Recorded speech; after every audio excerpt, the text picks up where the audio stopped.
Bom, pessoal, sejam todos bem-vindos ao nosso seminário. Desejo para todos nós um 2020 cheio de sabedoria, né, de bons estudos, boas pesquisas, e que a nossa prática clínica seja coroada com muito êxito, não é? Porque trabalhamos muito, estudamos muito para que isso possa estar sempre acontecendo, né? Hoje nós vamos falar sobre despersonificação, ok? Já vou aqui, já até compartilhar com vocês aqui o nosso tema de hoje. Então, vamos começando, né? Começando já, diretas já. A observação psicanalítica não se ocupa do que aconteceu, nem do que vai acontecer, mas do que está a acontecer. Então, quando o nosso analisando chega na nossa clínica, a nossa observação e a nossa preocupação primeira é saber o que está a acontecer na vida desse sujeito. Sim. Não é? Uhum. Mesmo na anamnese, na entrevista, a gente já não entra querendo saber o que foi, como foi sua infância, deixou de ser. Ou seja, é a partir do acontecer que a gente vai, então, começar a trabalhar e pensar sobre esse sujeito para que possamos desenhar um diagnóstico, né? Termos um quadro clínico, para que a gente possa trabalhar dentro de uma hipótese diagnóstica, né? E hoje nós vamos falar sobre a despersonificação. A despersonificação ela está muito inclusa nessa questão que eu sempre trato já no final do curso, que nós vamos começar a abordar hoje sobre Moisés e o monoteísmo, né? Um dos estudos de Freud, ok? Então, olha aqui, ó. A visão de Freud, a visão que Freud tinha é extremamente original e mesmo desafiadora. Mesmo no tempo dele, já era original, porque ninguém leu, e ainda mais ele, que era de família judia, né? Conservacionista, e ele também aprendeu a se alfabetizar, a ler na Bíblia. Tá? Ele pensava na figura de Moisés como alguém de dentro, ou seja, como um povo judeu que estava em cativeiro para libertar o povo escravizado. E de fora também, ou seja, Moisés, até o próprio nome, né, a etimologia, né, o tirado da água, né, foi criado por uma família nobre, né, e foi um homem estudado, né, conheceu as grandes escritas, filósofos da época, mas também depois reconheceu e percebeu o seu povo. E ele viu que ele não era pertencente ao povo egípcio. Tudo ao mesmo tempo. Trata-se rigorosamente de um pensamento dialético. A negação da negação, a despeito da visão de si mesmo. Muitas vezes, a gente já viu alguns filmes, né, isso é retratado isso, que no primeiro momento ele nega o povo dele, mas no segundo momento ele percebe, então vai começar a saga dele de conduzir, né, a jornada do povo. Muito bem. E isso a gente pode metaforizar dentro de nós, que nós vamos acompanhar aqui e ver ao decorrer do seminário. A pragmática da comunicação humana é a influência das crenças limitadoras no construto do sujeito. Muito bem. Se a gente pensar, quem já assistiu o filme, pensar que num primeiro momento ele negava ele se negava a negação, né, total de que ele não pertencia àquele povo. E perante a história, perante o filme, é mostrado depois a ele que ele pertencia e que ele tinha aquela aquela aquela função, não é? Então, dito isso, dentro dessa pragmática da comunicação, há influências das crenças limitadoras na construção do sujeito, ou seja, do jeito que nós somos educados, como ele foi na época dele, ele se tornou uma pessoa de dentro, mas, ao mesmo tempo, algo grita dentro dele que ele seria também uma pessoa de fora. Ou seja, na realidade, quando começa esse antagonismo dentro de nós, é um momento que está havendo o que a gente chama de quebra de sintoma. Eu pertenço a esta família. E minha família foi assim. E a minha família é assim. Então, isso é a negação da negação. De quê? De que você, apesar de pertencer a essa família, você não tem que ser assim. Tá? Então, a dialética, a pragmática, né?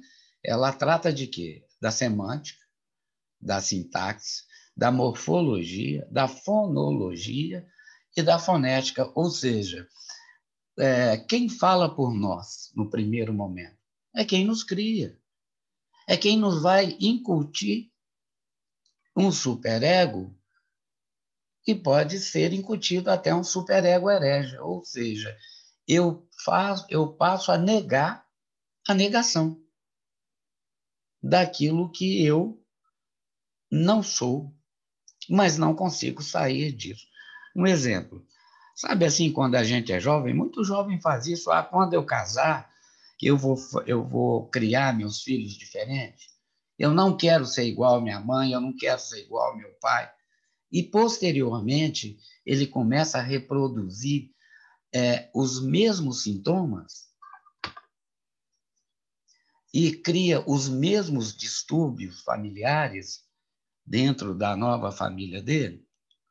Muito bem. Sempre que a despersonificação se estende ao self mental, ou seja, o todo que eu sou, tá? Há uma sensação de irrealidade do self e de estar fora de si mesmo. Ou seja, se eu for o Sérgio, com as minhas convicções, com as minhas vivências que eu me permito a viver, eu estou fora de mim. E aí a gente vai começar a usar como forma de mecanismo de defesa a figura demoníaca. Tá? Quero lembrar vocês quando nós estudamos uma neurose por possessão demoníaca. É só vocês voltarem e rever e reler o texto. O paciente despersonalizado pensará, reagirá e agirá, porém, na experiência e a de um espectador desligado e que está observando a performance de uma outra pessoa. Não apenas suas ações, mas seu próprio processo de pensamento que lhe parece não familiar e estranho. Então, quando a gente começa a perceber que a gente está negando a existência, ou seja, ou melhor, um modo de se manifestar e existir dos nossos pais, aquilo nos afeta profundamente, porque eles nos deram a vida no primeiro momento. Mas a maior parte das pessoas, principalmente quem está aí na análise, eles vêm com esse material psíquico Mas eles só esquecem que eles, no presente momento, eles são unos, eles são apenas eles mesmos. Ou seja, qual que é a etimologia da palavra uno? Único, indivisível. Inclusive, até quando descobriram o átomo, a princípio, naquela época, o átomo era indivisível. Então, lembrei aqui do livro do Erich Fromm, Anatomia da Destrutividade Humana, e a estrutura de uma sociedade atomística, ou seja, nós somos seres indivisíveis. Eu sou filho de X com A, mas depois que eu me tornei adulto, eu tenho as minhas próprias convicções, os meus próprios desejos e sentimentos. Aqui não vou discutir até então a questão de cada um, que apesar de honrarmos pai e mãe, mas nós temos que deixá-los. Lembro até para vocês o livro, né, do Mark Phillips, né? É um psicanalista inglês que escreveu o livro Abandonarás Pai e Mãe. E uma escrita bíblica. Pois que a gente cresce, nós temos que abandoná-los. Mas abandonar não é largá-los para lá, não. Né?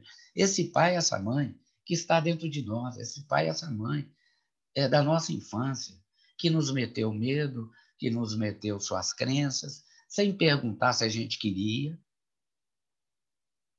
mas eles sabiam que era melhor para nós, até porque, no início, quem fala por nós? E olha, eu vou estar sempre repetindo isso, tá? Na nossa infância, teve quem falou por nós. Agora, hoje, nós temos que aprender que nós somos de dentro e pertencemos a uma família, a um clã, a um povo, mas também nós somos de fora. E é esse de fora que a gente tem que começar a nos perceber. Ok? Sempre que a personificação se estende do self mental, há uma sensação irreal do self e de se estar fora de si. Tá? Repetir isso aqui para passar para o próximo slide. Olha aqui. O diabo como inquilino do imaginário das mulheres. Tá? Então, não estou aqui sendo... eu não vou nem falar disso. Vamos não estou satanizando as mulheres, as mães, não é nada disso. Mas na curta história do diabo, indubitavelmente, as primeiras grandes sistematização e unificação foi elaborada pelos teólogos medievais do século XII ao século XIII. Então, eu vou lembrar a vocês, já falamos demais sobre ele, mas vale a pena lembrá-los de Santo Anselmo, o arcebispo da Cantuária. Tá? E ele foi um dos que escreveu, junto com São Jerônimo, as leis do casamento, aonde ele coloca que a mulher num todo seria propriedade do marido. E quando a mulher se rebelava contra esse marido pelos maus tratos e tudo que acontecia, ela era satanizada. Tá? Resultado das ascensões do cristianismo à religião do império, mas que encontrou sua grande sistematização juntamente no século mencionado. Em seguida, encontrou forças especiais no século XIV a XVI, na mão dos artistas renascentistas. Saiu um tanto combalido das lutas que enfrentou com o iluminismo europeu no século XVII e XVIII. Foi redescoberto com mito literário de formas especiais pelos autores românticos do século XVII e XIX, e não saiu incólume da indústria cultural do século XX. Volta para a transformação dos bens simbólicos em mercadorias sedutores aos gostos do consumidor. Ou seja, vocês viram que durante essa linha de tempo que eu estou mostrando aqui para vocês,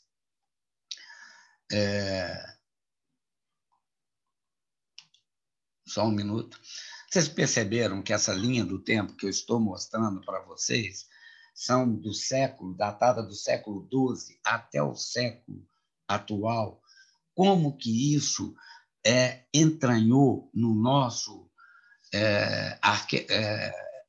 inconsciente coletivo? Aqui não estou, de hora nenhuma, contestando o demônio. Não seria isso, ok? Mas o que fizeram com vocês? E hoje o meu público que está me escutando é todo feminino, né? Então, o que fizeram com as mulheres nesse tempo inteiro? Só um minutinho, gente. O que fizeram com as mulheres, com o arquétipo de vocês o tempo inteiro. Tanto no século XV até o século XVIII, as mulheres eram queimadas vivas, taxadas de endemoniadas. E Freud, em 1885, ele estudando com Charcot na França, relembrando mais uma vez, ele percebe que nada mais era do que uma histeria. Ou seja, uma doença psíquica causada pelo furor uterino. Maus tratos, sexualidade não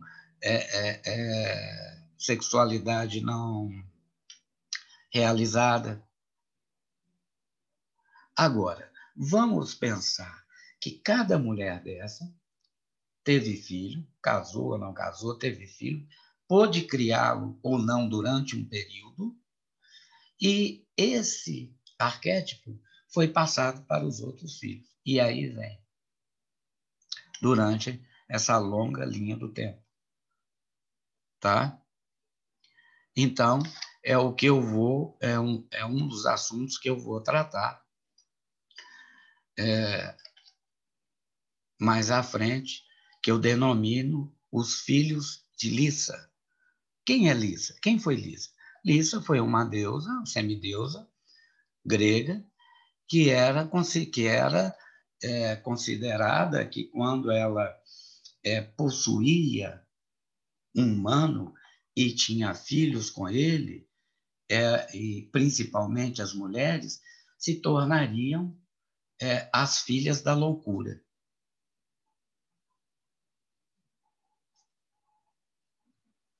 E iriam transmitindo, de geração a geração, as loucuras, vamos dizer assim, as alienações que cada um de nós sofreu durante a nossa educação. Então, quando nós estávamos estudando o psiquismo do perverso, ele era diretamente amalgamado a uma mãe alienadora e sedutora,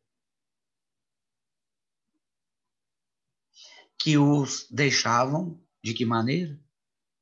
Alienados, adoecidos, loucos. E aí eu vou agora mostrar para vocês, ao longo do tempo, mais de 2000 anos antes da vinda de Cristo, como que o ser humano trabalhava com símbolos e foi adquirindo a linguagem. E dentre esses seminários abertos que eu vou promover, um deles que eu denomino que o demônio, ele que assume a linguagem. E aí a gente se liberta por onde? Pela linguagem. Se a gente pensar, Vamos pensar numa desestruturação total. Vou trazer um caso até de uma criança, na época de 9 anos, que eu atendi. Eu acho que eu já mostrei o desenho dela para vocês.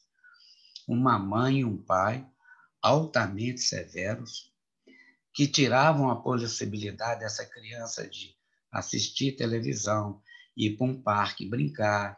Eles consideravam tudo demoníaco. E essa criança, aos 9 anos, ela começou a se desalfabetizar.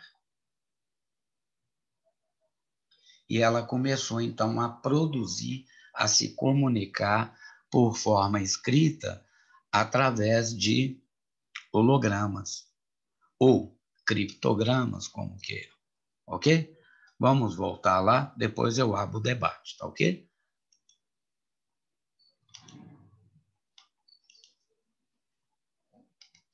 Bom, dito isso aqui, eu trago aqui para vocês alguns estudos que eu fiz de pesquisa da Igreja Católica, quando o catolicismo começou a tomar conta, e os antropólogos não sabem por quê. Então, aqui, ó, estão vendo bem nitidamente? É uma mulher sentada, levantando as pernas e mostrando a vagina, né? A mulher mostra sua vagina na coleção de São Pedro de Cervatos, Catabrinha, ou seja, uma igreja na Espanha.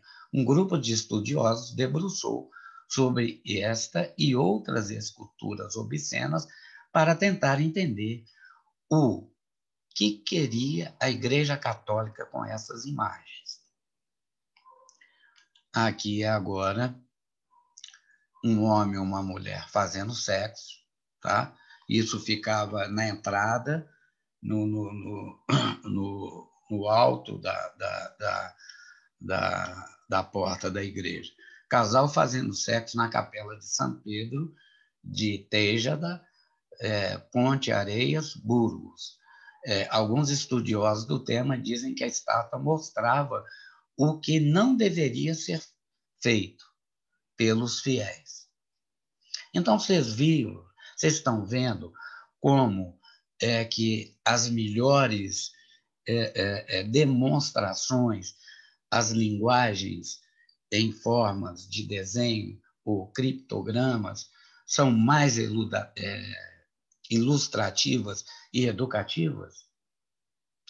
É igual sinal de trânsito. Você tem lá um símbolo, não ultrapasse, em faixa contínua. Acabou. Não precisa descrever aquilo tudo. Mas só de ver aquele símbolo você já sabe. Mas antes você teve que o quê?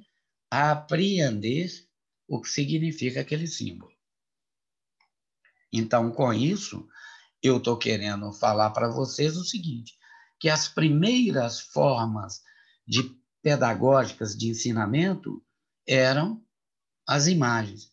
Tanto hoje, que tem até uma brincadeira quando a pessoa está com dificuldade de entender qualquer enunciado, o outro brinca com ele assim, você quer que eu desenhe para você? Ou seja, chamando o outro de quê? De incapaz de entender o que ele está querendo dizer.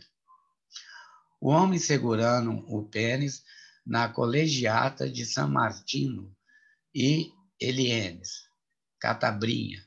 A maioria dos estudiosos do assunto acredita que as estátuas foram encomendadas pelos bispos locais. Para quê? Para, de uma forma pedagógica, ao entrar, olhar para aquilo, já perceber que aquilo ficava do lado de fora da igreja. Aquilo, o lado de fora seria o mundo profano e o lado de dentro seria o mundo sagrado. Tá? Então, continuando. A suspensão das crenças é uma nota de rodapé da página dos estudos de histeria de Freud. Perdoa aqui, deixei no minúsculo. Isso é uma heresia, né? Chamou a atenção para os estados da mente que descreveu como a cegueira do olho que vê, na qual sabemos e não sabemos de uma coisa ao mesmo tempo. Eu vejo aquilo, eu vejo minha mãe ou meu pai me manipulando, eu vejo meu pai cometendo sacrilégios e ele me exige que eu seja puro, ímpar. Eduardo Sadi, 2004, página 43 a 85, ele fala o seguinte: visa retirar todas as consequências dessa forma de observação de Freud, muitas vezes um tanto esquecida. Olha, ele alerta para isso. A maior parte dos psicanalistas esquece o que o mestre nos indicou, para ficarmos sempre atentos. O principal dela está em combater qualquer ideia de pureza. Nós não somos puros, nós não somos anjos de Deus aqui na Terra. Isto é, de identidade pura, seja do ponto de vista ético, nacional ou religioso ou familiar. Isso é história para utilizar a famosa expressão de Walter Benjamin, agradando um memorial, tal como ela relampeja um momento de perigo. Então, ou seja, uma memória, perdão, falei memorial, né? Agarrando-se a uma memória. A memória que nos assombra às vezes, e muitas delas podem ser falsas também. Quero lembrar vocês sobre os estudos sobre lembranças encobridoras, né? Como formas de mecanismo de defesa. Podemos achar que a nossa mãe, ela sempre foi sofredora, boazinha, puritana,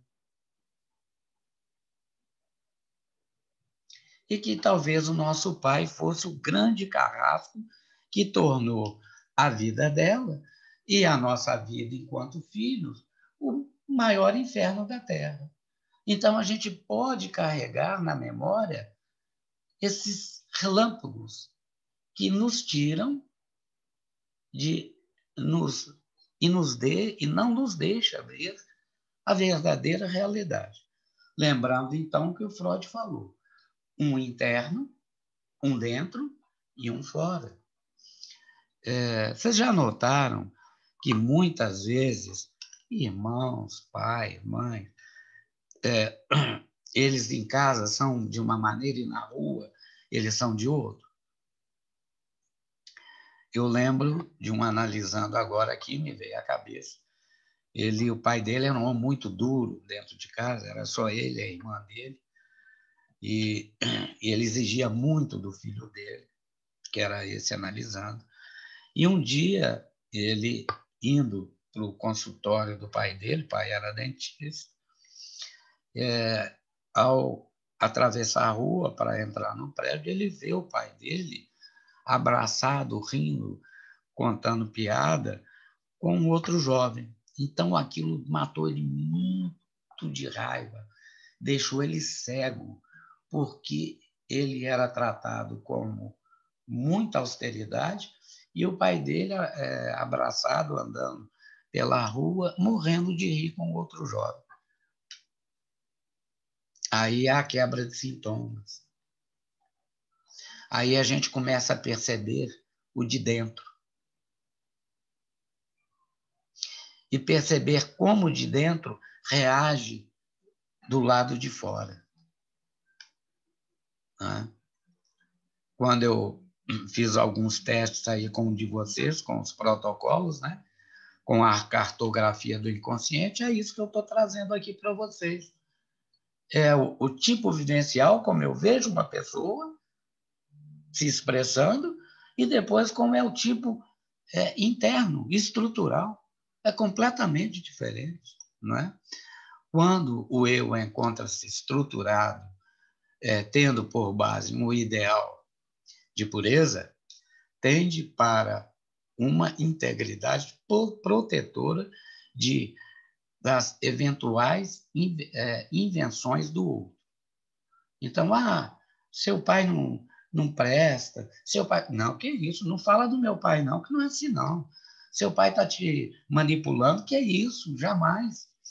Nessa circunstância, como já foi observado, o outro entende a ser eliminado do espaço do eu, quando, em contrapartida, o eu é concebido e idealizado como impuro, o sujeito à miscigenação, às invasões do outro como parte, tornando-se frequentes e poderosas.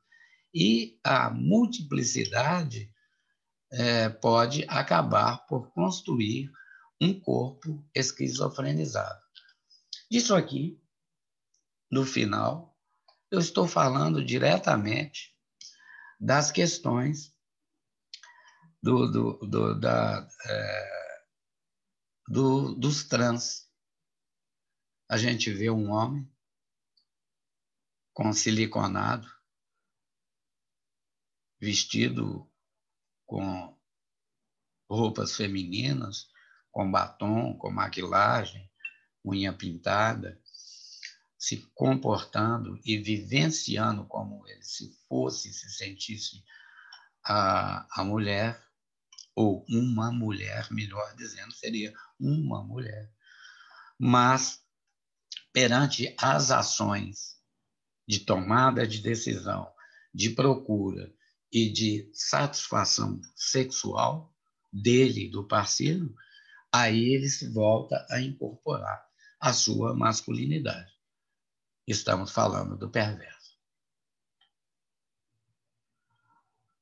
Aquele travestismo nada mais é um mecanismo de sedução e de encobrimento daquilo que ele sente do que ele é. Tá? Então, aqui, os filhos de Lissa, né? O fruto, o diabo, a mulher e a mãe piedosa. Então, essa mãe piedosa são as mães mais temidas no meu modo de pensar. Elas estragam com o psiquismo dos seus filhos. Tá? Mas já estou só colocando aqui, mas é um assunto mais à frente, tá ok? Lê para mim, Ana, fazendo favor. O ser humano, ele fica angustiado porque nada garante para ele a sua posse da verdade. Na verdade, só existe na consciência humana que o inteligir, do latim, entender, compreender. No momento, entendeu, mas vai ter que aprender e compreender de uma forma verbal perfeita, porque em segundos pode esquecer, pois você pode pensar outra coisa, ou então só no momento em que o juízo reflete a percepção de alguma coisa que você expressa para você. Aí você tem transformado proposição. Tudo aquilo que se chama conhecimento, quer dizer, a produção da verdade na consciência do indivíduo pelo consentimentos lógicos e experimentais, não é, depois de tudo, mais que uma das formas possíveis de aleturgia, rituais da verdade que se movimentam. Por isso que temos tantos fracassos pessoais na formação da vida. Perceberam aí? Lembram de um slide mais atrás que falava sobre aquele relampejo da realidade que a pessoa viveu? Então, ele viveu, mas ele não quis o quê? Inteligir. Ou seja, ele não quis entender, compreender aquele momento que o vai fazê-lo sofrer durante muitos anos, até que o sintoma seja quebrado. Então,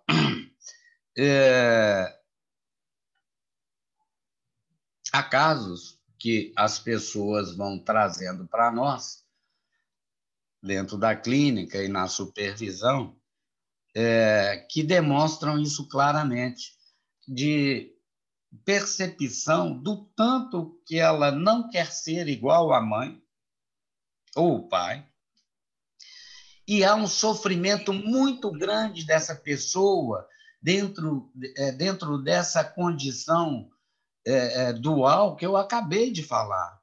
É o de dentro e o de fora. Como que eu posso ter ela dentro de mim, mas eu não consigo me livrar dela? Porque ela, então, simplesmente o nosso trabalho é mostrar quem é ela e quem é essa outra pessoa que está dentro dela, mas de uma forma colocada de fora. Perceba quem é a tua mãe. Perceba quem é seu pai. Porque essa imagem, e ao vê-los, ao vê-los assim, sabe, manipulando o emocional, chantageando o filho para que ele possa ficar eternamente aderido à dor dele, é um jogo sadomasoquista.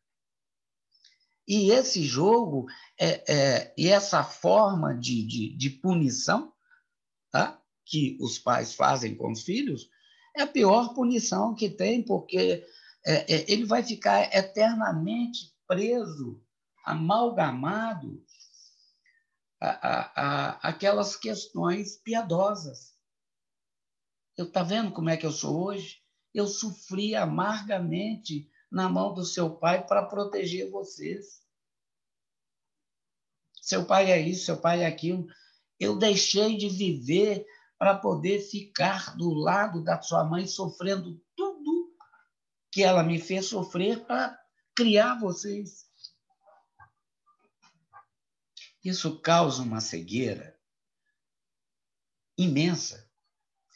E não há nada melhor do que para segurar uma pessoa e manipular uma pessoa do que as falácias da piedade.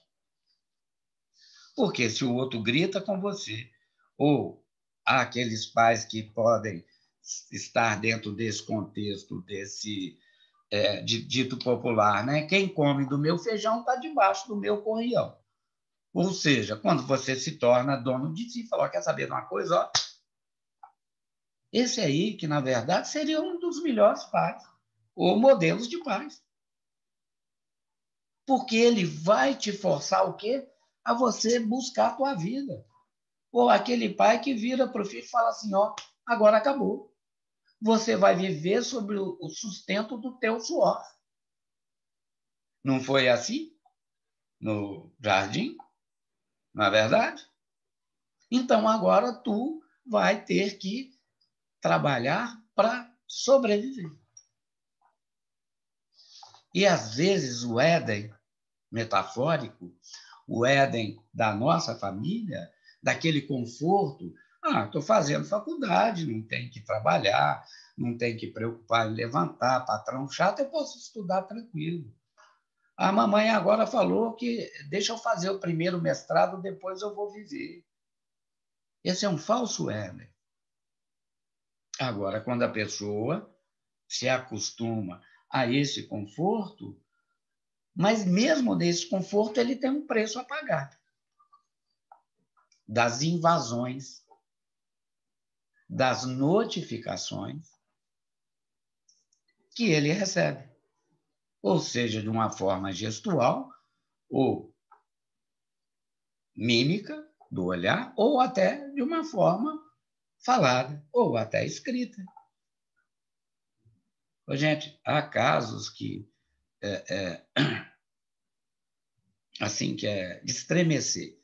Me lembrei de um caso clínico agora, de uma pessoa que queria suicidar, e ela não tinha coragem. O que ela fez? Ela comprou a arma, foi num lugar aí distante era uma cidade do interior, de um bairro mais periférico, contratou um cara para matar ela, pesquisou, achava um cara para matar. Mas aí ela colocou tanta situação difícil para que ele matasse, teria que ter o dia naquela hora, ela estaria drogada, dormindo, e o tiro só poderia ser no coração. E ela vai e escreve uma carta para a mãe, deixando toda a vontade dela e o porquê que ela e ela tenta liberar o sujeito, se ele for preso, né, se ele fosse preso, que aquela foi a forma que ela arrumou para se matar, porque ela não tinha coragem de matar, de tanto a mãe colocar na cabeça dela que quem morresse iria para o inferno. Quer dizer, então, se eu me mato, não, perdão, quem se suicida iria para o inferno ou voltaria para resgatar, não é? Ou seja, então ela arrumou uma maneira, já que eu não posso, eu pago alguém para me matar. Pelo menos essa maldição, essa crença limitadora que me puseram, eu consigo burlar ela. Por que eu estou querendo dizer isso para vocês? Vocês viram quando uma pessoa ela quer romper um lastro de sofrimento, ela procura maneiras?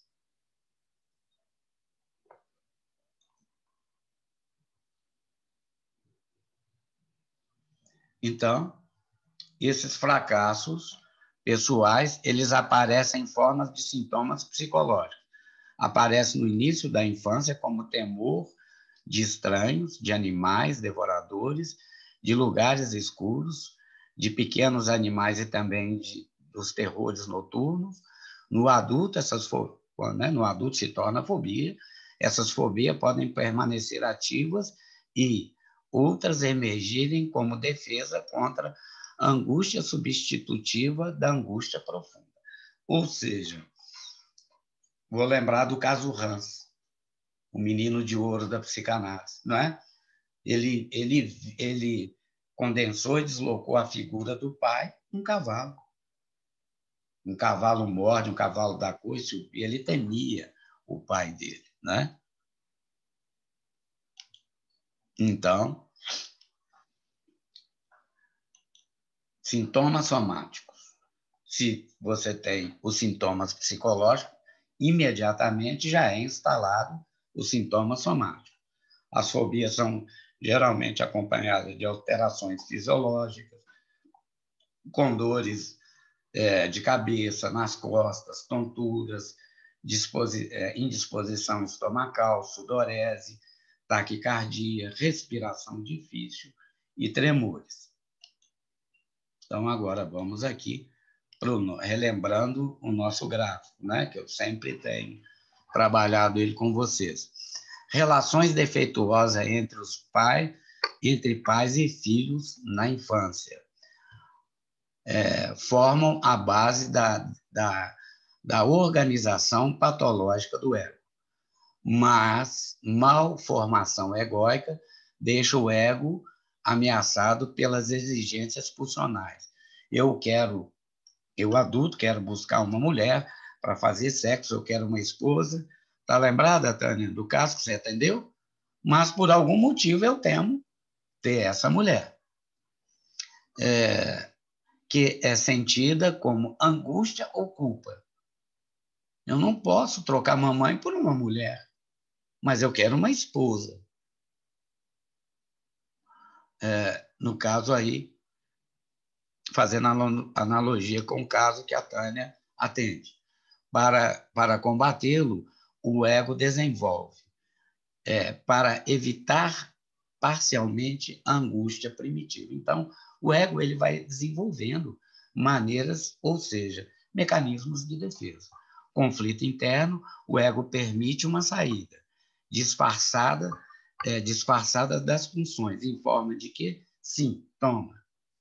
Então, vamos ver aqui como que se dá a aquisição da linguagem em nós. Então, aqui eu estou trazendo aqui algumas figuras dos homens da caverna. Então, os nossos ancestrais, todos nós já nascemos com o dom de nos expressarmos.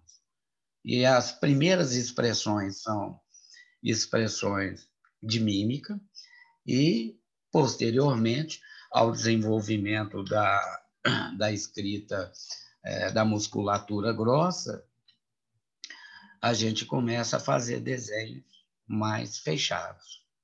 Então, vocês verem aqui, nessa figura do lado direito, é aqueles homens de palitinho, né? Uma cabeça, um palitinho de corpo, dois palitinhos de mão, dois de pé, mas o pênis estava aí. Porque naquela época não tinha repressão. Se a gente pedir uma criança hoje para desenhar um bonequinho, uma forma humana à base de palitinho, são raras as crianças que vão colocar o pênis, tá? Porque a figura dos órgãos genitais já foram reprimidas. Então, aqui, eu vou pegar aqui a Ana. Ô, Ana, ao ver essa figura aqui, tá? Ela te sugere o quê? Essa figura, É. a princípio, eu olhando assim, eu imaginei até uma letra hebraica, Ah, porque eu estudei 1 ano e meio de hebraico. sim, mas não é. Mas, trazendo para uma nova conotação, eu penso que é uma mulher. Uma mulher, tá. Uhum. E essa outra aqui? Essa outra é uma mulher também, só que virada ao contrário. Tá jóia. E agora? É uma mulher fez fazendo um sinal de pare. De pare. Contenha-se. Certo. Então, Saia. tá.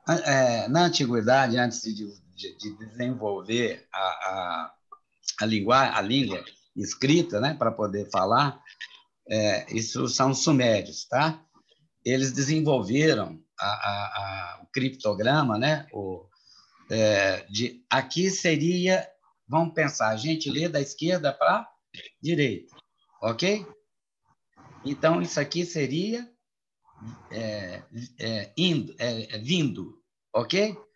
Essa aqui seria indo, um ser humano, tá? Então, tá só aqui metade do corpo e os pés. E aqui, então, foi a primeira conjugação de símbolos para falar ir, mão. Incrível, né? Viu como eles iam formando pictogramas, alegorias para poder se comunicar? Bacana, não é? Ir, mão. Tá? Juntos. A escrita, o primeiro alfabeto apareceu 700 a 800 anos antes de Cristo, mais ou menos. Então, quem criou o primeiro alfabeto, pegou todos esses ideogramas, foram os gregos. Aí formaram a letra A, a letra B, até porque existia uma necessidade premente na época de que, como estava tendo as diásporas, né, do comércio, a diáspora da cultura, e cada um tinha um ideograma, um pictograma diferente do outro, eles juntaram aquilo e até também começou internamente dentro de cada tribo para que eles pudessem comunicar de uma forma melhor e depois de uma forma global. Viu como a necessidade humana obrigou aos nossos ancestrais a criar uma forma de se comunicar através da escrita simbólica e depois foram tornando fonemas. Primeiro são a silabação, não é isso? Depois vai vindo os fonemas, depois vai vindo as sílabas, depois vai vindo as palavras e depois a semântica. Tá? Muito bem. Então, quando um humano de hoje, vejam que não é fácil adquirir um alfabeto, não é? Você vê o esforço, você que é educadora, Ana, de criança aí né, da escola, aí você vê que esforço, como às vezes é doloroso para uma criança aprender o alfabeto e começar a formar as palavras, não é?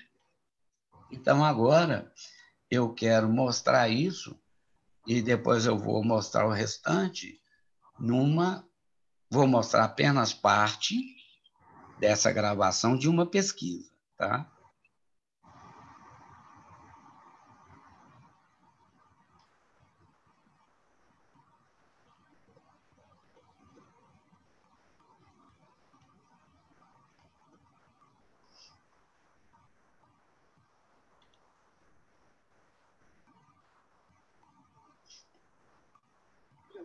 Ela não sabe de cor.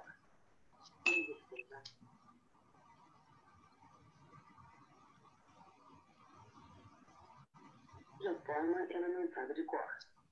Vamos observar o que ela produz para tentarmos compreender o que acontece. Então escreve aí para mim, Marimbom. Vocês estão escutando, gente? Está muito baixo. Mas é do som, não tem como aumentar.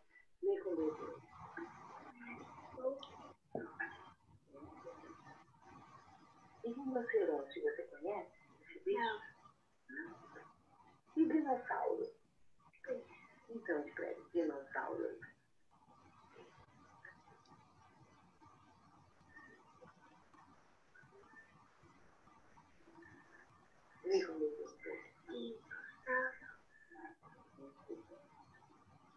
Agora eu quero que você escreva formiga.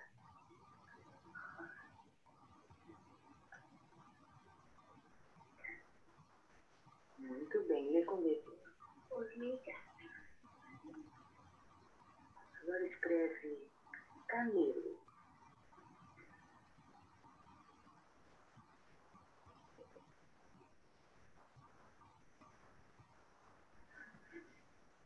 Muito bem. Agora escreve gato.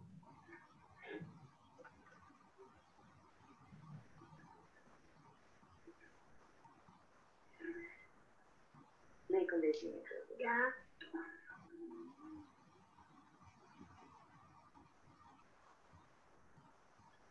Ô, gente, talvez não.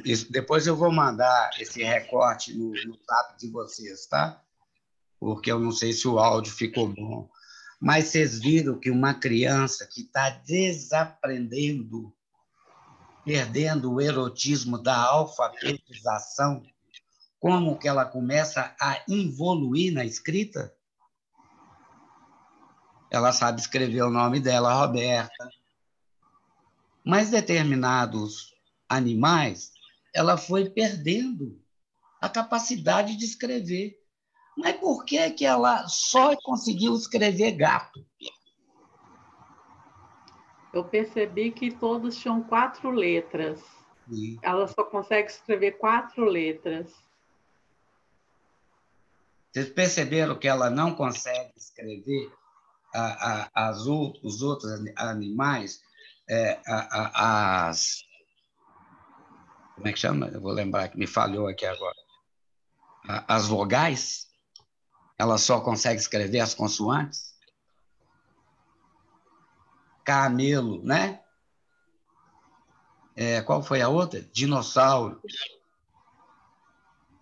Mas vocês perceberam que o único animal que ela ainda conseguiu escrever foi gato?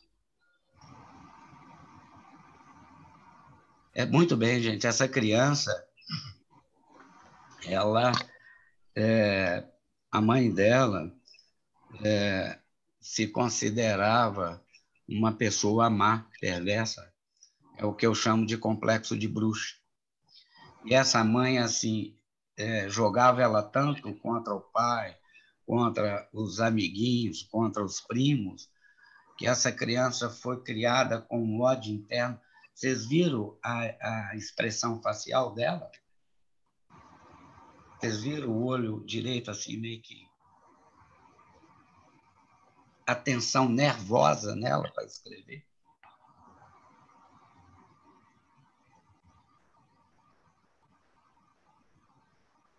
Então, essa despersonificação que nós passamos, ela acontece não é agora, foi na nossa educação, na dinâmica familiar conturbada.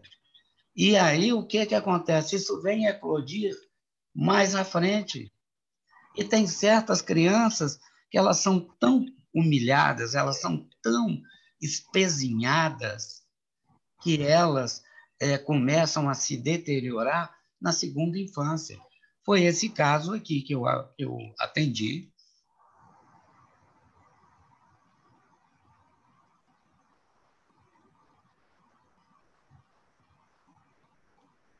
Essa menina estudava num bom colégio de Belo Horizonte, no Colégio Magno, tá?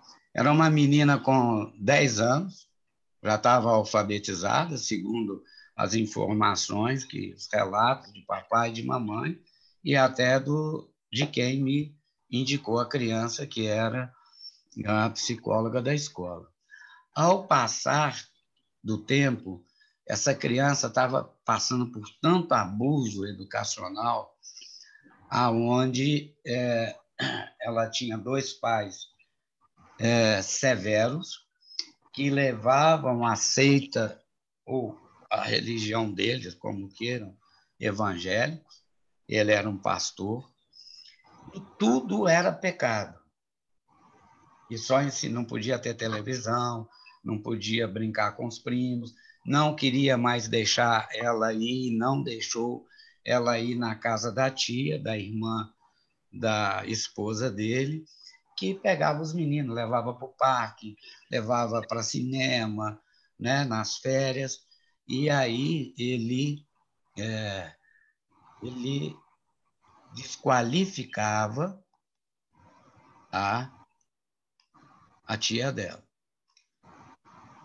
chamando ela de cobra, chamando ela de porca, e todos os adjetivos que vocês imaginarem.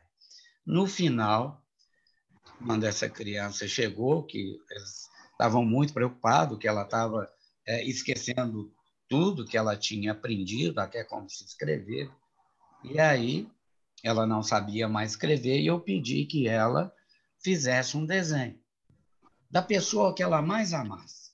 Falei assim, fulana, faz um desenho da pessoa que você mais ama para mim. Aí, olha o corpo desproporcional, o abdômen maior do que o pescoço. Ela dividiu a cabeça em 7 cabeças. Mas olha que interessante. Quem trabalha com criança trabalha na linha winnicottiana, que eu trabalhei na época com as técnicas de Winnicott, com ela, mas tinha um chão. Ela não estava ainda sem chão, sem substrato. E olha como é que ela escreveu a palavra. Ela escreveu assim, a chaca. Aí eu pedi assim, fulano, o que é a chaca? A chaca é coração. Escreve para mim coração. Olha aqui. Vamos dizer assim, mal e porcamente, ela ainda consegue escrever, tá vendo? E aí eu perguntei por que sua tia é tão bonita assim, que tem várias cabeças. O que representa a cabeça para você? A cabeça, a cabeça, as 7 cabeças, representam o símbolo da besta que meu pai falou. Então, a minha tia tem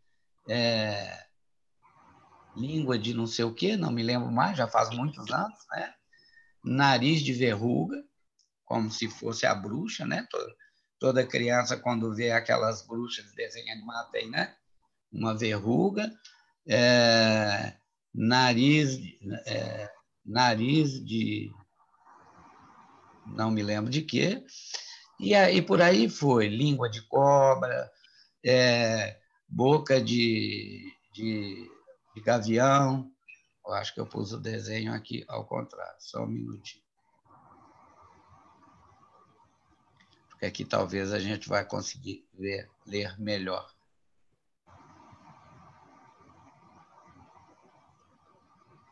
Então, realmente, já faz tempo, eu já não me recordo mais, tá ok?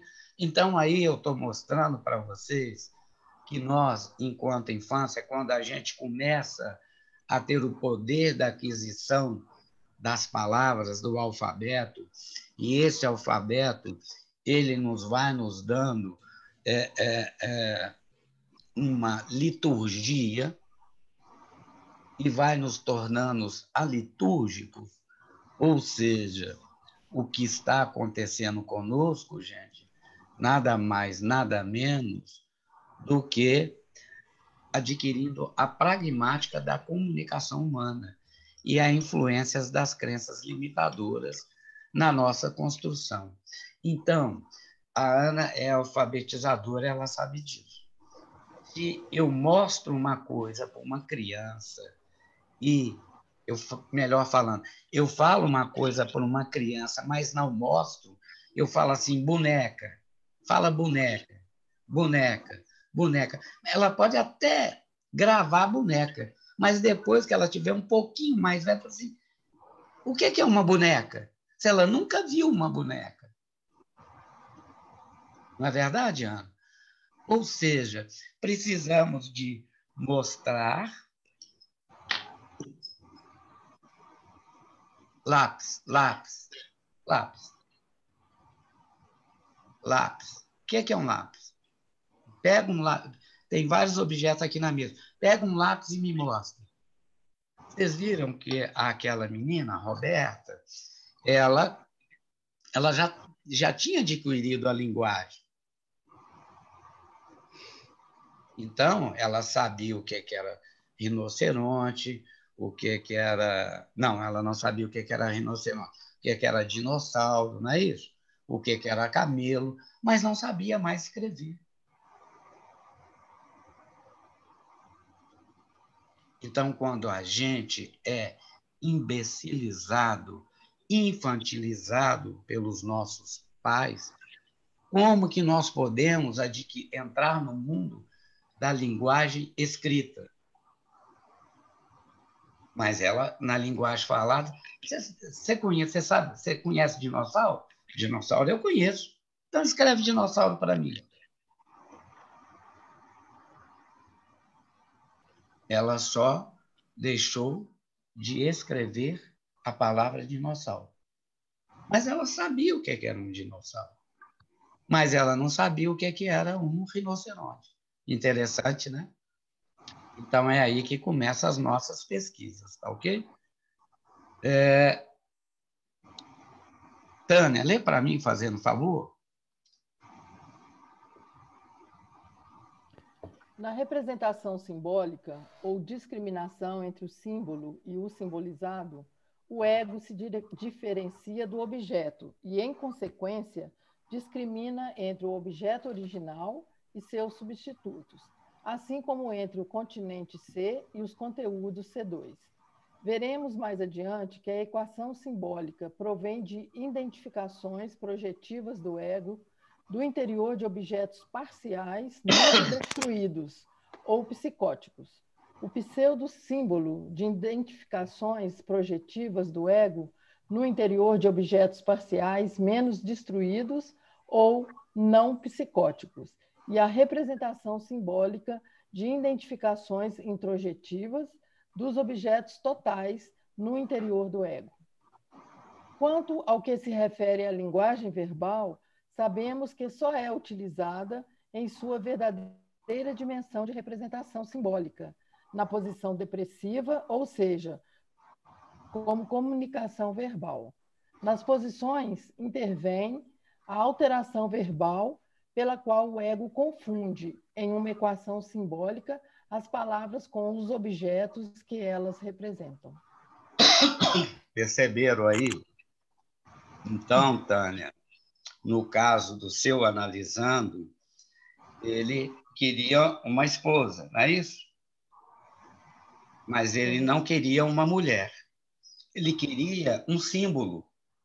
Então, quando a gente está despersonificado, nós não queremos um ser humano, uma mulher, Joaquina, Manuela, Gabriela, pouco importa.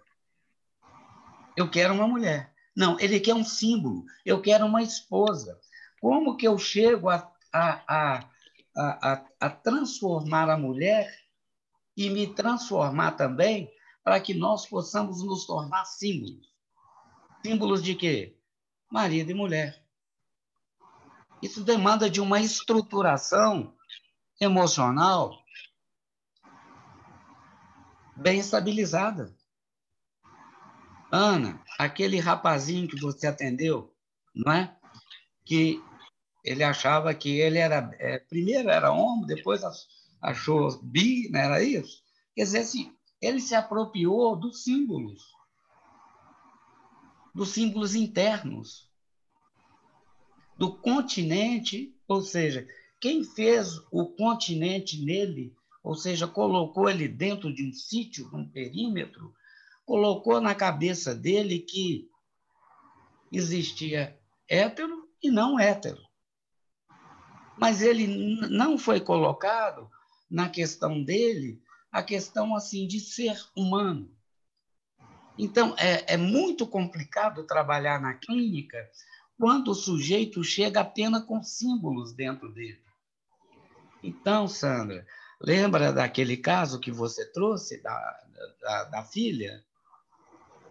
Então, dentro dela, é o que eu venho te mostrando para você trabalhar com ela vem cheia de símbolos. Mãe sofrida, mãe que passou fome, mãe que se matou para cuidar dos filhos. Mas, na realidade, essa mãe amalgamou essa filha como objeto de destruição porque ela refletia a imagem do pai, o marido dela, do homem dela. Essa filha nada mais é do que um símbolo. Ela não é humana. É isso que eu quero mostrar para vocês. Assim como eu, como qualquer um de nós somos despersonificados na primeira infância nossa. Mamãe que sabe o que é bom para você. Já vou começar a te levar pela mão agora na igreja para você não ser um desviado, para você ser um homem de Deus.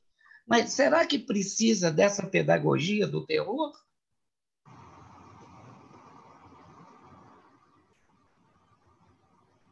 Bom, agora eu vou abrir o nosso espaço para a discussão, ok? Quero começar com a Sandra. Sandra, fala para nós. Boa tarde, todo mundo. Pois depois dessa aula aí, dá para conseguir clarear um pouco mais essa questão da despersonificação. Isso. Sérgio, é muito difícil, assim, às vezes, admitir tudo isso, né? O ser humano, na verdade. O que um ser humano faz com outro ser humano. A maneira com que é conduzido a vida daquela criança ao longo dos anos, essa crença que foi colocada de maneira que hoje está enraizada e está difícil quebrar todo esse simbólico para poder construir uma nova personalidade. Então, não é fácil. Eu sinto que a dor dessa pessoa é muito grande dentro de consultório, dá uma sensação assim, é um ambiente até pesado, porque vira um duelo. O profissional tentando quebrar tudo isso e ela, ao mesmo tempo, querendo enxergar, mas as resistências ainda são fortes, são difíceis. E para uma pessoa sentir que a mãe esmagou ela de tal forma, até mesmo pelo fato dessa paciente ter características muito fortes do pai. E o ódio que essa mãe tem pelo pai é muito grande. Ponto. Então, criou... Pronto, Sandra, você está vendo que você tem que trabalhar o símbolo. Perceberam, gente? Então, Lacan, quando desenvolveu os matemas, a sacada dele foi genial. o desejo de mãe, o desejo de filho, o desejo de virar filho, o desejo de desejar mãe. Então, na realidade, Lacan trabalha o simbólico o tempo inteiro. E é aí que nós temos que mostrar, tentar achar o ponto de ruptura do nosso analisando para começar a fazer ele perceber o símbolo. Que símbolo tem sua mãe para você? E, às vezes, a gente bate no rochedo, não é isso, Tânia? Você lutou. E como que a gente consegue identificar essa ruptura no paciente no momento da análise? Qual ruptura que você fala? Achar o ponto de ruptura Um dele? ponto de ruptura. É quando ele começar lembra daquela lâmina dos lampejos de realidade? Uma hora ele é o que a gente chama de ato falho. Ele vai conhecer, ele pode falar assim: nossa, Sérgio, um dia minha mãe me deu uma surra que eu pedi a ela para comer um chocolate. Um exemplo, ok? Ali já foi o relâmpago, o lampejo de desconstrução daquele símbolo mãe perfeita. E é nesse momento que a gente tem que esperar outra sessão para começarmos a trabalhar com ele. Joãozinho, me fala mais sobre aquela última frase sua dentro de consultório, que sua mãe te deu um couro só porque você fez pirraça ou por um picolé. Perceberam aí? A nossa atenção tem que ser grande. Ok? Entendi. É. Davi? Boa tarde, gente. Cheguei atrasado. Boa tarde. Eu estou pensando. A Tânia está agindo como a mãe rigorosa. Novidades. Novidades. Não me perdoa, né? Não. Você é tremendo. É? Uhum. Só Jesus na causa. Tá bom.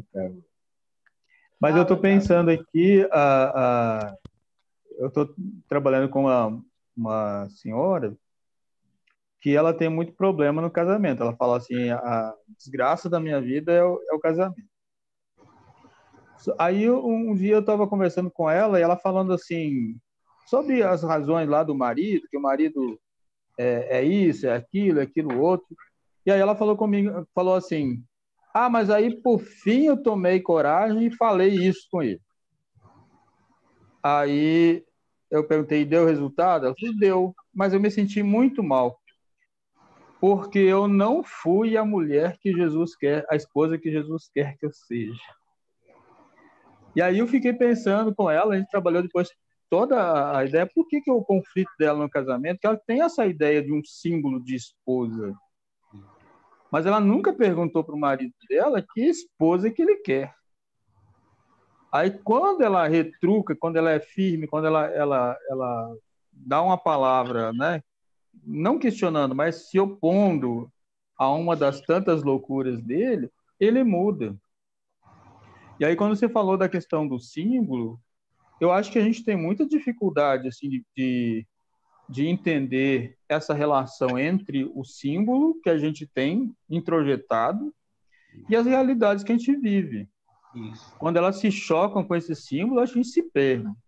Aí eu acho que quando a Sandra perguntou assim, sobre a questão de como encontrar esse ponto de ruptura, eu percebo que às vezes a pessoa ela deixa muito claro que a angústia dela está relacionada com algo que ela convive, às vezes ela sabe, mas ela jamais quer admitir. Igual essa moça. Aí, eu, um dia conversando com ela sobre como foi que ela se encontrou com esse marido tão mal dela. E ela me disse que foi pela internet. Ela se apaixonou por uma foto. E aí a gente conversou uma vez sobre essa questão da foto, né? Ele é bem mais velho que ela. E aí ela me contou que ele se parecia muito com o pai dela antes do pai surtar. E o pai surtou quando ela tinha 5 anos.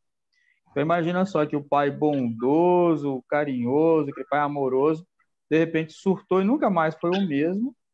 E ela se apaixona por uma foto de um cara que se parecia com o pai antes do surto. Aí eu fico pensando nessa questão dos símbolos que a gente vai construindo. Quando a gente não consegue fazer essa ligação com o que é real, acho que a gente se perde. Ou quando esse símbolo muda e a gente não consegue fazer essa relação do novo, né? Do que é agora. A gente é como se estivesse carregando ainda aquilo que já não existe mais. Mas ele está presente ainda ali com a gente. Brincadeira, né, gente? Viram aí? A pessoa se apaixona por uma foto que remete a ela a um pai bondoso antes do surto.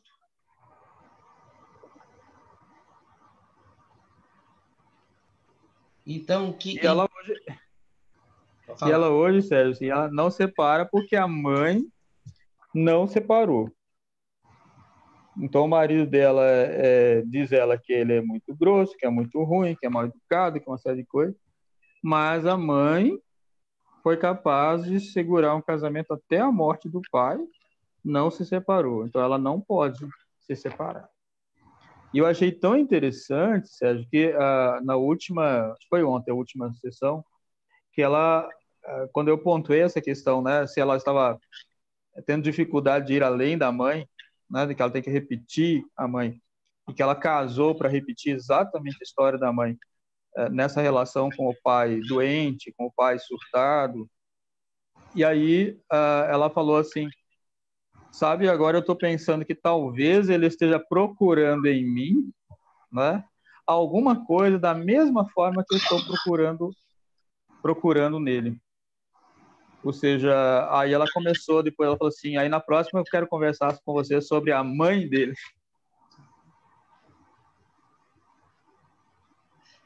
Tá vendo, gente? Gente, viu o que a beleza humana, o que isso aqui é capaz? É capaz de fazer a gente abrir aqui um Facebook, um Instagram, aí ver uma foto lá falando, essa pessoa da minha vida. E eu vou investir nela.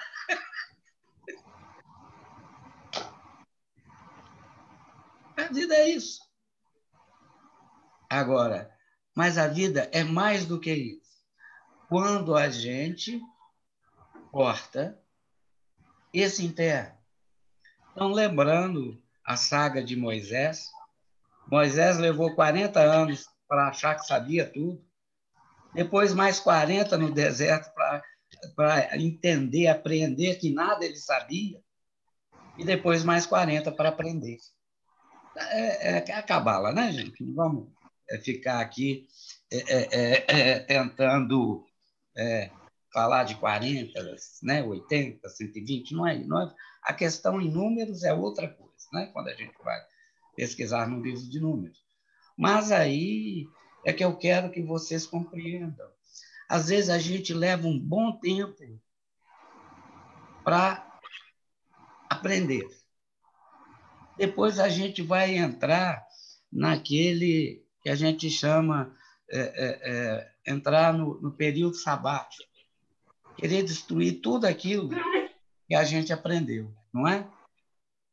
E aí é que a gente vai começar a perceber o de fora. Porque quando eu começo a perceber o de fora que projetou e eu introjetei que aquilo era o certo, e mamãe é que sabe o que é bom para mim, que é papai, ou que eu tenho medo de papai, que papai era um monstro e mamãe era um docinho de coco aqui na terra, aí que a gente começa a apreender e começa a tirar as vendas e ver quem é o sujeito, quem sou eu. Paula, considerações? É um assunto Polêmico. Não, polêmico não, né? Um assunto muito sério, porque Sério, mas polêmico.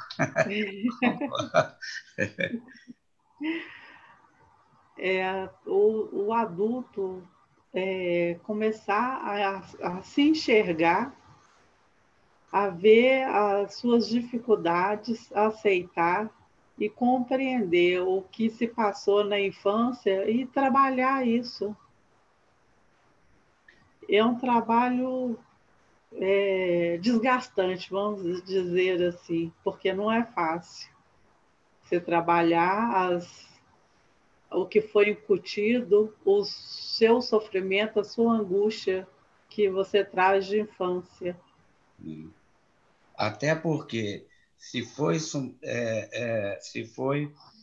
personificado nesse sujeito que papai era o terror de mamãe, e papai era o demônio, acabou.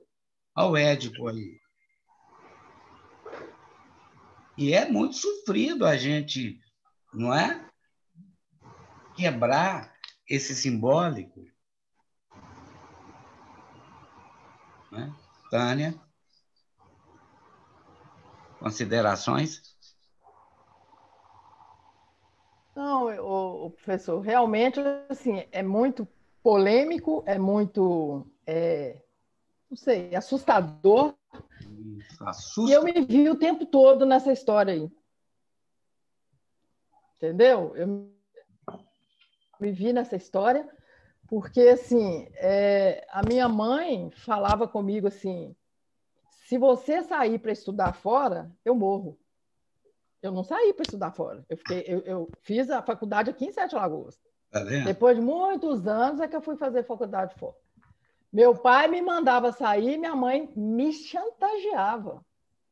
E com isso eu me tornei uma pessoa muito dependente deles, né? Meu pai me dava tudo para eu ficar com eles. Tânia? Então, assim, realmente para você... Para a gente despersonalizar isso, é muito difícil e muito dolorido. Muito. Então, assim, eu comecei a ver muitas coisas depois que meu pai morreu. Né? É aí que eu comecei a me construir. Então, é uma coisa realmente complicada, né? E doída. Doída. Muito, Tânia. E aí, ó, a colega Então, se dando ao direito... Começar a trabalhar isso. Né? A colega se dando ao direito de trazer isso para nós. Então, está aí mostrado como precisou da libertação corporal do pai para ela se sentir livre. E não é só ela, não. Isso não é privilégio dela, não. Tivemos isso na nossa família também. Só pós-mortem da minha mãe que minha irmã começou a se libertar. Só muitos anos atrás. E a questão aí da religiosidade, ela também pesa muito nesse sentido da vida da gente. Você não pode fazer isso, porque isso é pecado. Você não pode ter relação sexual, porque você vai engravidar, e se você engravidar, o filho é seu, você vai ter que cuidar. Eu não vou cuidar de filho, não. Então, você já...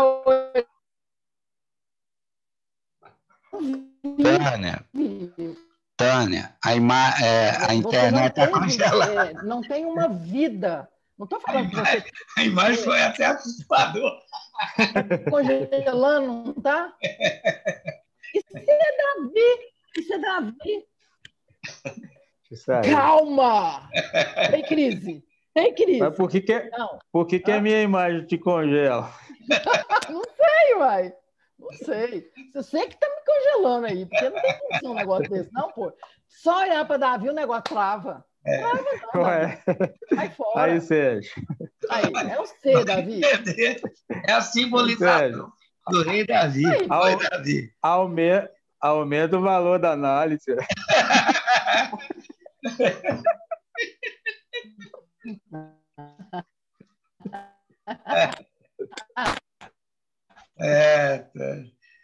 Ana, Donizete. Realmente o seminário é bem intrigante mesmo. Mas eu fiquei pensando aqui. Oi? Achei que a Tânia estava falando ainda. Eu fiquei pensando aqui, no caso que o Davi trouxe, eu tenho um caso similar ao dele. E interessante que é a questão do autoconhecimento, né, doutor? Sim. Quando o senhor trouxe lá as figuras, né, do homem primitivo, né, dos desenhos dele lá, né, o desenho que ele desenhava, você sabia que era um homem porque tinha a expressão do pênis lá. Então, a pessoa sabia quem ela era, então não tinha por que justificar o que ela estava desenhando, ela era aquilo, né? Isso. E quando a gente, o senhor até trouxe a expressão muito bacana, que o senhor relembrou, né, de quem fala por nós, né? Quem é o primeiro que fala por nós? Quem é o primeiro que imputa em nós algum sentimento, algum valor, algum desejo? É quem nos cria. E quem nos cria, muitas das vezes, nem se conhece. E essa problemática dessa despersonificação é uma palavra difícil de falar. Ela já vem do cuidador. E aí eu vou sendo despersonificada, vou despersonificar, e isso vai virando uma cadeia. É uma cadeia contínua da questão do valor do autoconhecimento. As pessoas não se conhecem. Aí elas criam símbolos. E esses símbolos, eles se tornam o seu Deus, né? O totem delas. E esse totem é que dita toda a regra. Eu fico pensando na questão do totem, trazendo só a figura de um líder, a figura de uma máxima, mas eu penso também que essa figura simbólica, ela também pode ser um totem, porque ela traz essa roupagem de vivência, essa roupagem de anuência, sabe, de você dar conta de viver, dar conta de andar. E o Davi trouxe esse caso aí dessa analisanda dele. Eu tenho uma analisanda que ela estava vivendo isso também, dessa questão do marido. Só que ela tinha o marido dela trai, e todas as vezes que ela descobriu uma traição dele, ela se sentia culpada. Porque a primeira vez que ele traiu, eles moravam no interior aqui de Minas, ele veio trabalhar aqui em Belo Horizonte e ia nos finais de semana. Então, ele se via no direito de trair ela aqui, em Belo Horizonte, e culpava ela. Por quê? Por que ela não foi com ele para Belo Horizonte? Por que ela não veio com ele para Belo Horizonte? Então, ela foi vivenciando o relacionamento dela. Hoje eles têm mais de 30 anos de relacionamento e, atualmente, ele traiu novamente. E aí, ele culpou ela de novo. Ah, você é culpada. Mas aí eu comecei a trabalhar com ela a culpa. Por que você é culpada? Quais foram, né, as suas parcelas? O que você somou para que tudo isso ocorresse no seu marido? E hoje ela está se reinventando, sabe? Ela trouxe até uma frase muito interessante que ela está vivendo.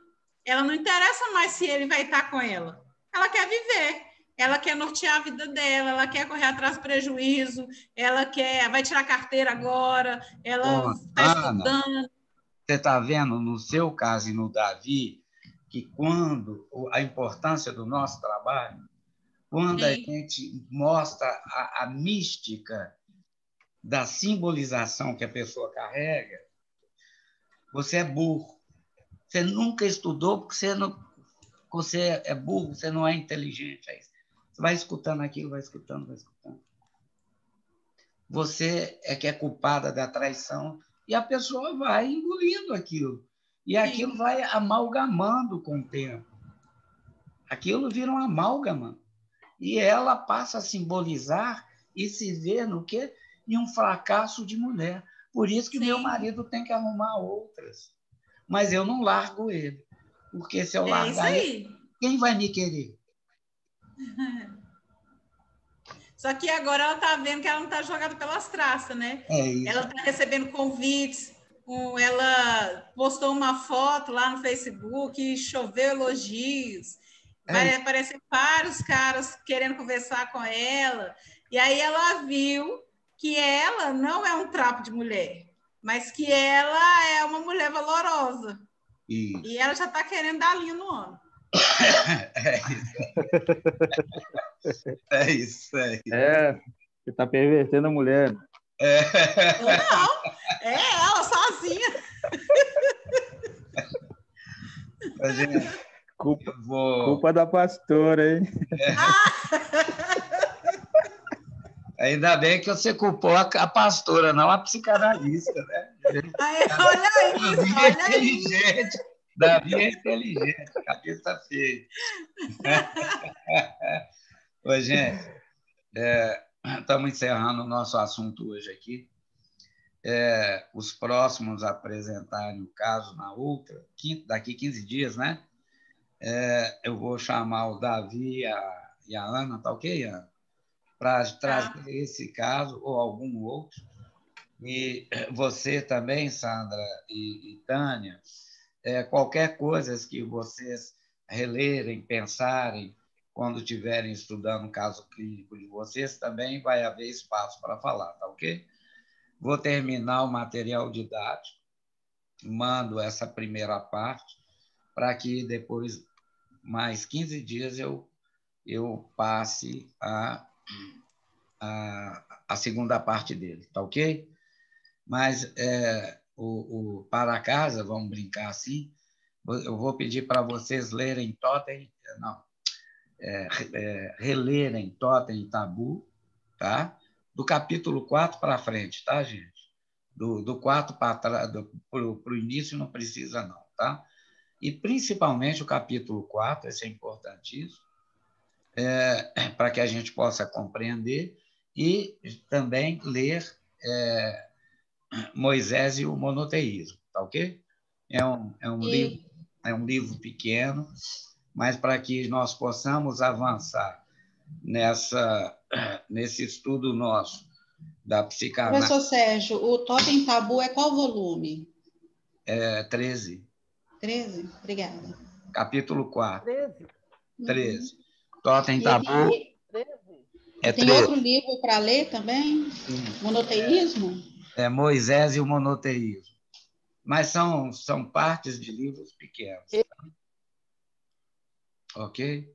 Então. Mas o Moisés está onde? Já morreu. Moisés. Se não me engano, 19, tá? Ai, Davi. Volume 19?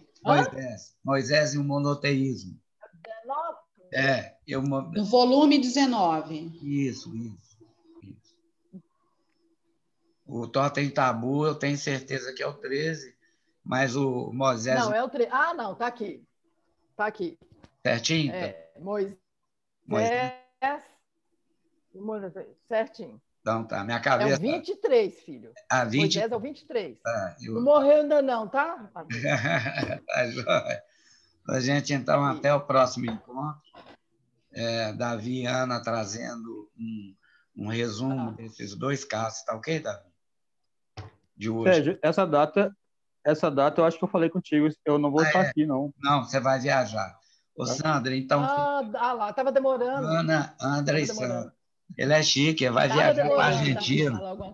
Ele vai ver a mãe dele, gente. Para onde você vai? Você vai para Buenos Aires? Não. Não dá. Não, só vou atrás dos meus símbolos. Não, lá é tudo de a sua despersonalização.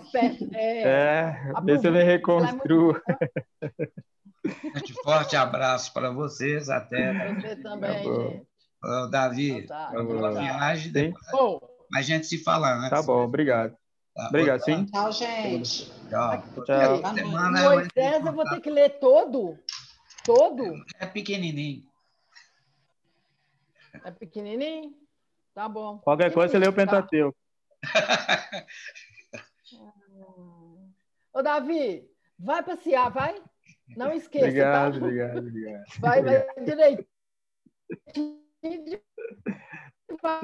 Tchau.